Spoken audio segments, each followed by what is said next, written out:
sou o professor Vanduí Guedes, dando uma aulinha aqui de português, trabalhando alguns assuntos que são abordados no Enem. Ei, meu lindo, ei, minha linda.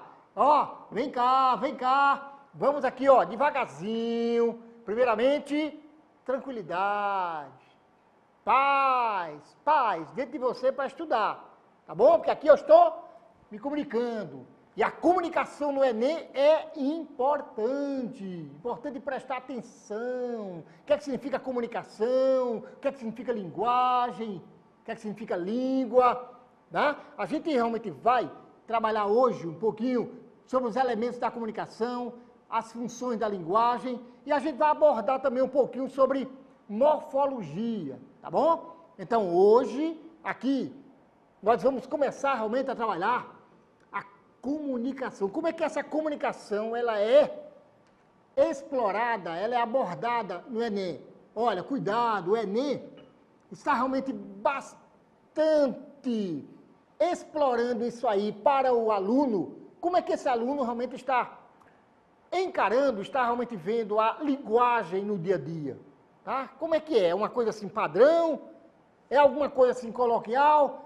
Olha, existem as competências, existem as habilidades. Cuidado, a competência, relacionar qual é o foco, como é que você está estudando, as habilidades, relacionar as comunicações umas com as outras, tá? Então a gente precisa prestar bem atenção nas competências e nas habilidades de cada assunto. A língua, a linguagem e a comunicação. Comunicação. O que é comunicação? Tá? Tudo que você realmente está passando para o outro e o outro está compreendendo, ó, entendendo, aí isso aí já é uma comunicação. Veja bem, vamos olhar na imagem, vamos lá, olha só. A imagem o que é que tem? Ó, tríade da comunicação. Quais são? Linguagem, língua e fala. A linguagem é todo o sistema verbal e não verbal pré-estabelecido que nos permite a realização da comunicação. Sistema verbal e não verbal. Ei! Verbal, olha para mim, olha só, olha para mim. Verbal, a gente quando escuta essa palavra verbal, vem do verbo, a palavra. Lembra? Verbal, a gente lembra da palavra. Essa palavra pode ser escrita ou pode ser também na oralidade, tá bom? Então, a linguagem verbal é com palavras. E a linguagem não verbal, aí você realmente pode fazer com gestos, com desenhos, com símbolos, tá bom? A linguagem não verbal. Então, cuidado, são signos que nós podemos realmente haver essa comunicação da linguagem verbal e a linguagem não verbal. Olha para a imagem, como é que está. A língua é uma forma de linguagem, A língua é baseada em palavras, ou seja, em uma comunidade, um determinado grupo de indivíduos usa a linguagem verbal. Olha para mim. Olha só, língua é o idioma. É o idioma de cada grupo de comunidade, tá? Então existe um grupo, existe realmente um signo convencional. Então, determinada comunidade, por exemplo, existe a língua portuguesa. Aqui no Brasil nós temos a língua portuguesa, né? Lá nos Estados Unidos nós temos o quê? A língua inglesa. Então, cuidado, a língua é o código, é o idioma. Língua é o código, tá bom? Que isso aí pertence a uma determinada comunidade e aí, a partir desta língua, é que vai haver realmente um entendimento maior esta linguagem. A língua é uma forma de linguagem. Maravilha? E a outra aí? Vai lá, a imagem. A fala. A fala é a linguagem oral. É um ato singular, pois cada indivíduo pode optar pelas variedades da língua que desejar para a exposição da fala. Entenda bem, ó. Olha para mim. Observe bem. A fala é a oralidade. Tá? Quando você estiver falando, a fala assim, ela é muito mais livre. Muito mais livre. Você está falando alguma coisa, daqui a pouco você pode repetir, né? Daqui a pouco você pode dizer, eu estou realmente falando, pode ser devagar. A fala é um sistema individual de cada um, tá? Mas a fala realmente é através da fala também, que depois nós vamos ver, que é um meio de comunicação que a gente vai, né, transmitir para outros, tá bom? Então, lembrando de linguagem, língua e fala é a comunicação. Aí a gente começa assim a observar assim, então, existem os elementos da comunicação. Os elementos da comunicação. Olha, quando a gente percebe que existem os elementos da comunicação, a gente começa assim a observar assim, então a comunicação não é uma coisa para todos os animais. Hã? Ei, olha só. Comunicação é inerente ao ser humano.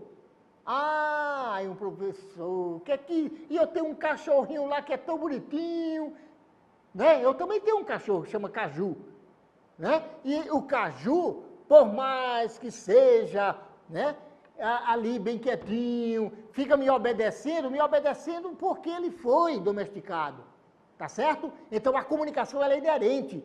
Caju, ele só fica latindo da mesma forma.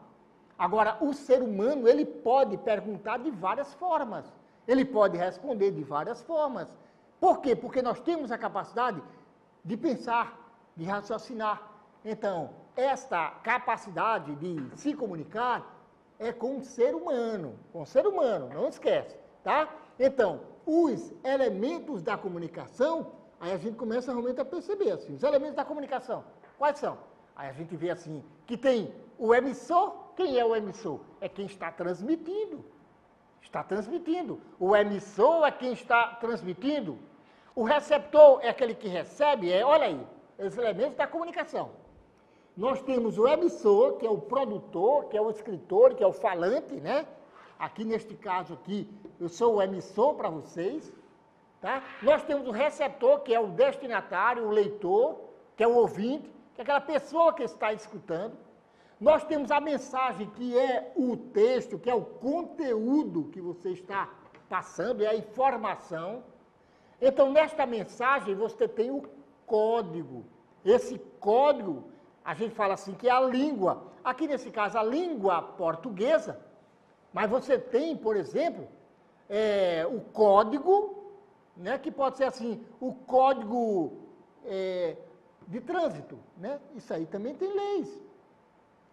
Né? Então, eu tenho aqui o canal é o meio por que passa essa informação.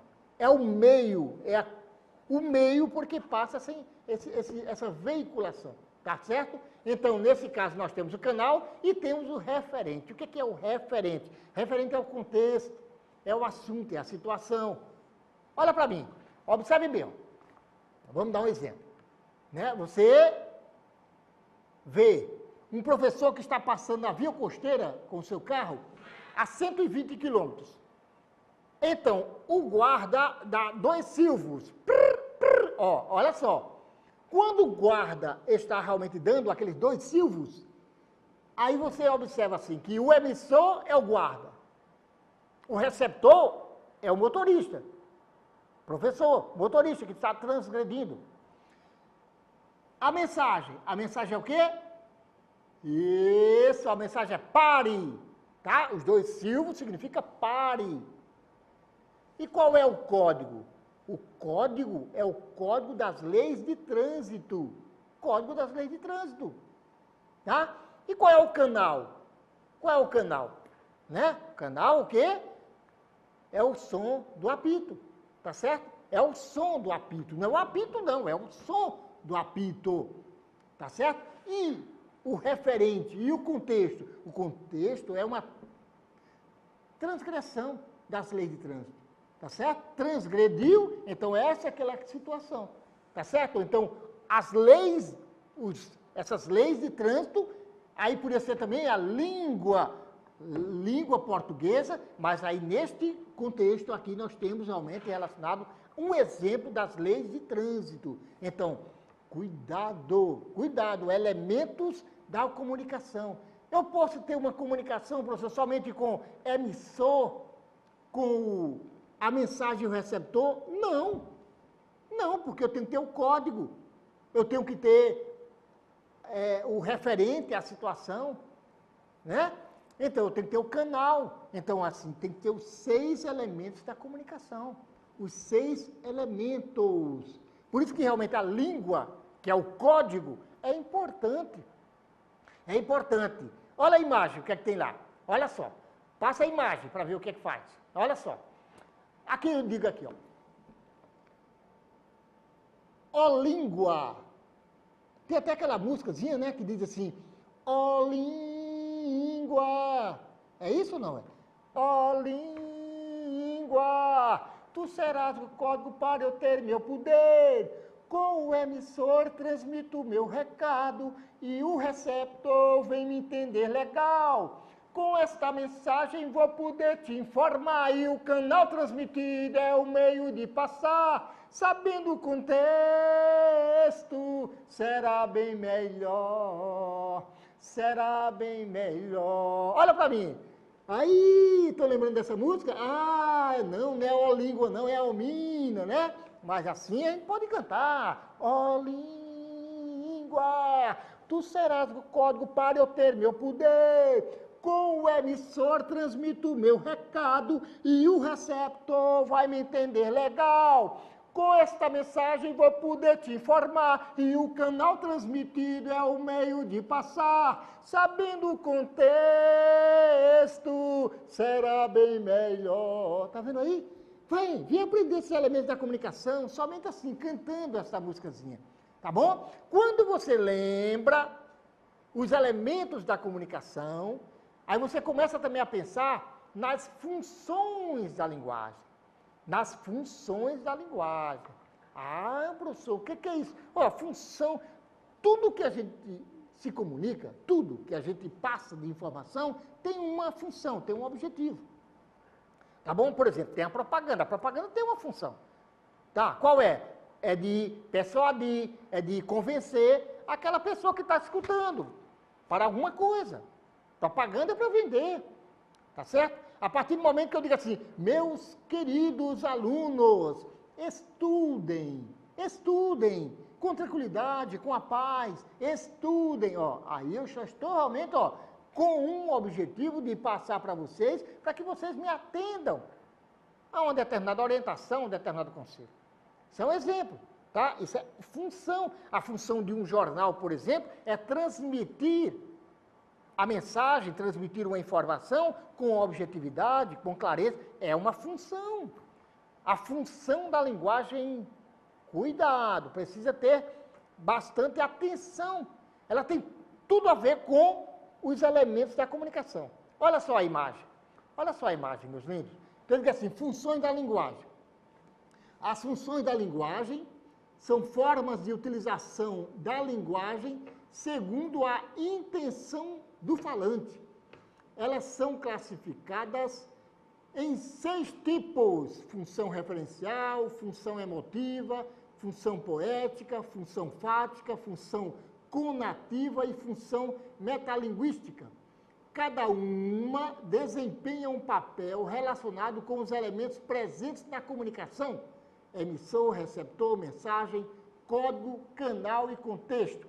Assim, elas determinam o objetivo dos atos comunicativos. Olha para mim, olha só. Então, esses elementos da comunicação, se eu digo emissor, por exemplo, emissor.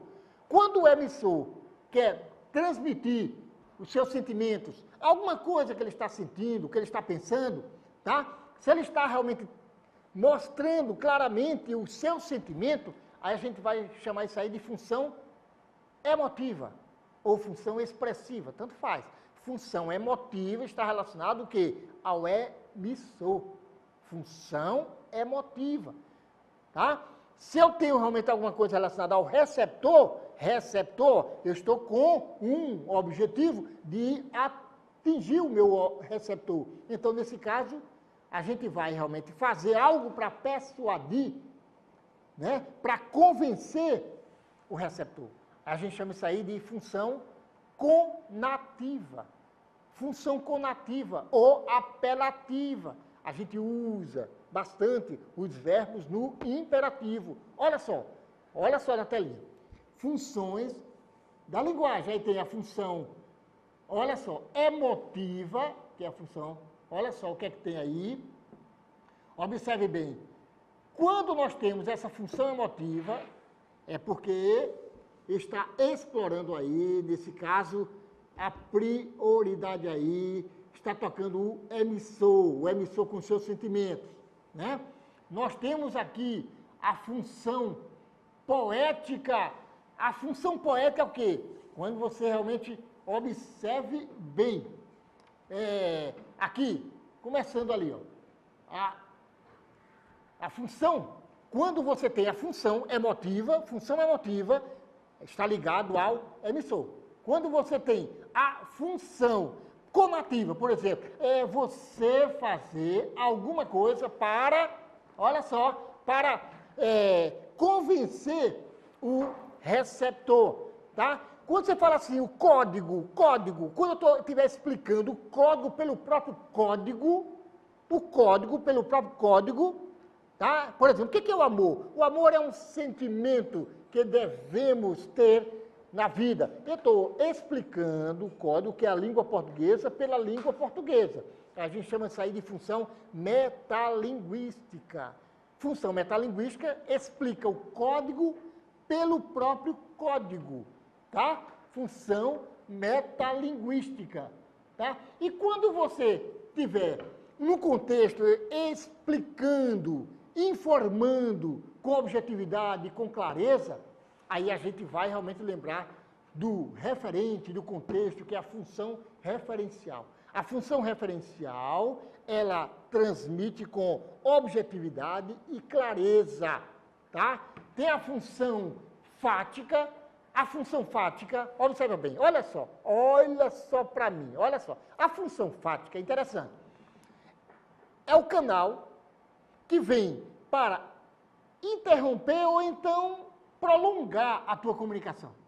Lembra? Alguém quando vai explicar alguma coisa e diz assim, eu estou querendo, assim, dizer para vocês, assim, que a vida, assim, ó, esse assim, não é comunicação não, tá? Isso é como se fosse um ruído, isso é uma interrupção assim, até, né? Eu estou falando aqui, né, tá vendo? Lembra esse negócio? Né? Ou então, aí, quando ele estava caminhando, aí, isso é uma função fática.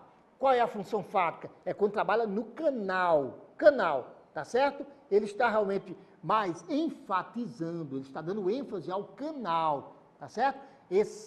Essa função fática, ela está sempre relacionada. É aquela questão da repetição. Você diga assim, ó, presta atenção, presta atenção, presta atenção, presta atenção.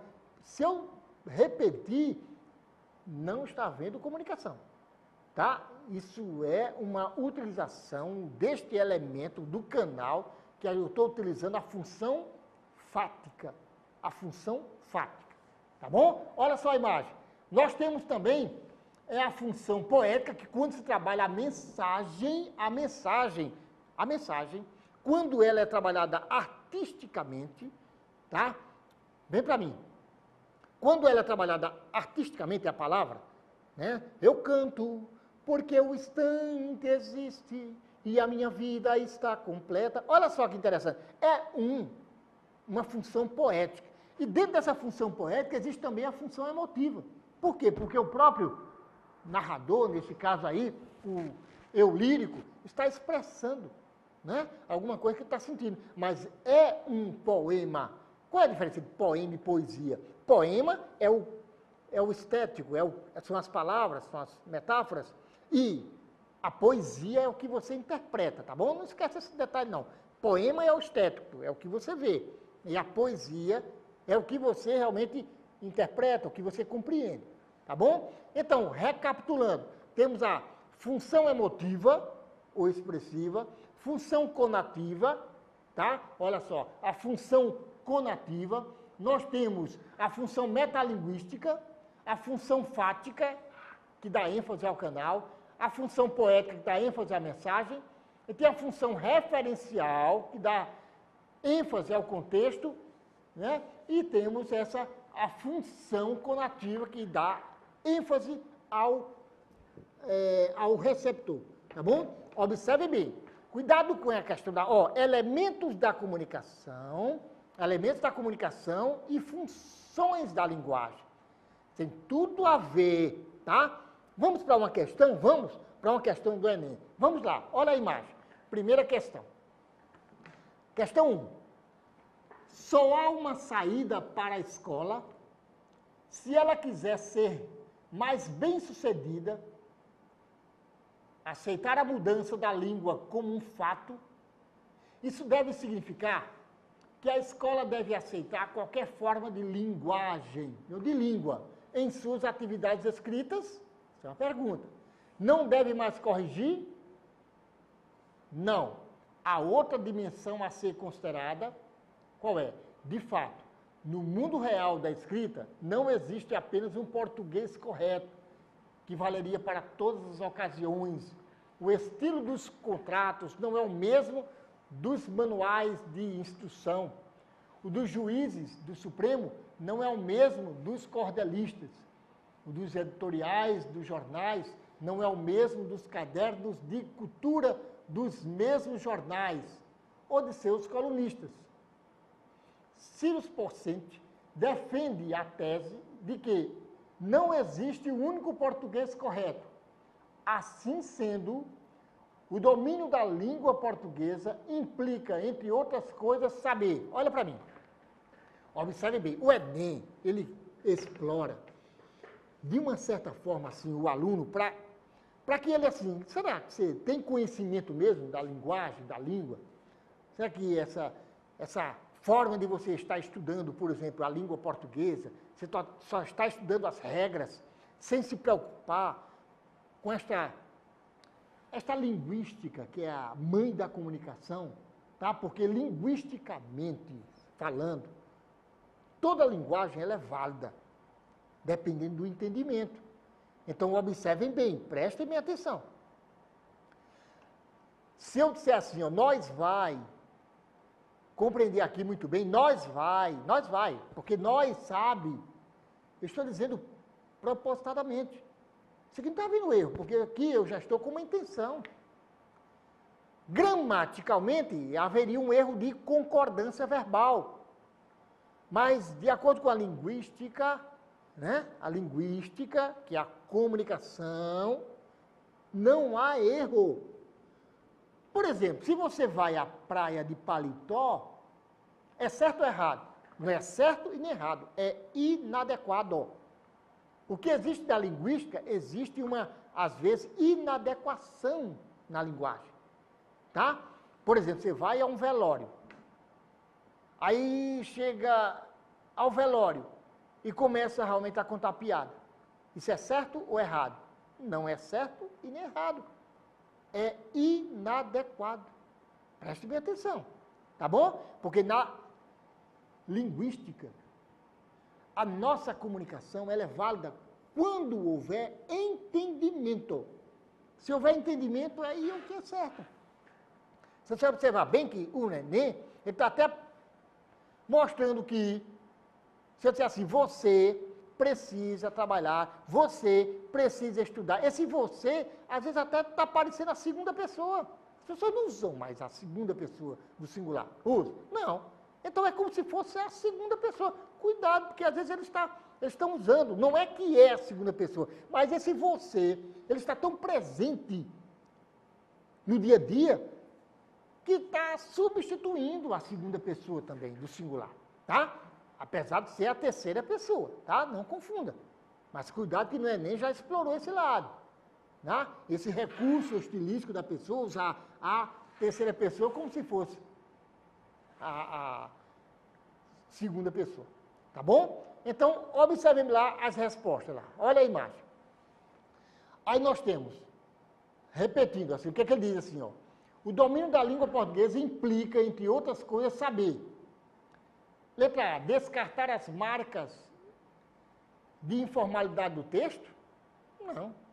O domínio da língua portuguesa, se você observar bem, quer dizer, ele não quer dizer isso. Ele está querendo dizer que o português que a gente realmente precisa estar atento, não é um português padrão. Não é isso aí. tem de várias maneiras de você se comunicar. B, reservar o emprego da norma padrão aos textos de circulação ampla também não quer dizer isso. Moldar a norma padrão do português pela linguagem do discurso jornalístico. Adequar as formas da língua a diferentes tipos de texto e contexto. Adequar as formas da língua a diferentes tipos de texto e contexto. Na letra E, desprezar as formas da língua previstas pela gramática. Não, não é isso. Então, adequar as formas da língua. Olha para mim. Adequar as formas da língua dependendo desse contexto que você vai usar. Tá certo? Às vezes, realmente, eu me encontro assim com determinada pessoa que chegou lá do interior, aí eu perguntei uma coisa, sei, como é que vocês estão vivendo lá? Nós vive muito bem lá, principalmente agora que está chovendo, nós vive. Tá certo ou errado? Certíssimo. Olha a intenção. Eu compreendi muito bem. Eu não perguntei a ela, assim, se ela estava entendendo as regras da língua portuguesa. Eu apenas fiz uma pergunta, ela respondeu e aí eu compreendi. Você está entendendo? Por isso que assim, é preciso prestar atenção na questão de língua, linguagem, tá? Porque o que o Enem respeita é essa forma de comunicação mais ampla. Dependendo do contexto, tudo está certo. Tá certo? Aí você vai dizer, professor, então eu não vou mais estudar as regras gramaticais? Não, não quer dizer isso. Você vai até mesmo porque as regras gramaticais, quem sabe, aprende melhor. Aprende melhor a se comunicar, aprende melhor a interpretação de texto, aprende melhor a redigir a sua redação, tá bom? Então, cuidado. Essa primeira questão, adequar-se, isso é uma questão do Enem. Ele está explorando muito mais isso, tá bom? Se você observar bem, elementos da comunicação e funções da linguagem, precisa estar bastante atento, porque no vestibular realmente se pede. Tá bom? Se eu perguntar a você assim, ó, alguém sabe aqui português? Alguém sabe português? Aí você realmente vai começar a ter dúvida com relação a isso, você tem que responder, eu sei português. Eu sei português. Então, se você sabe português, então não tem problema. Eu não perguntei se você sabe das regras da língua portuguesa. Então, nós sabemos português. Tá bom? Nós sabemos português. Tá bom? Por enquanto, elementos da comunicação e funções da linguagem.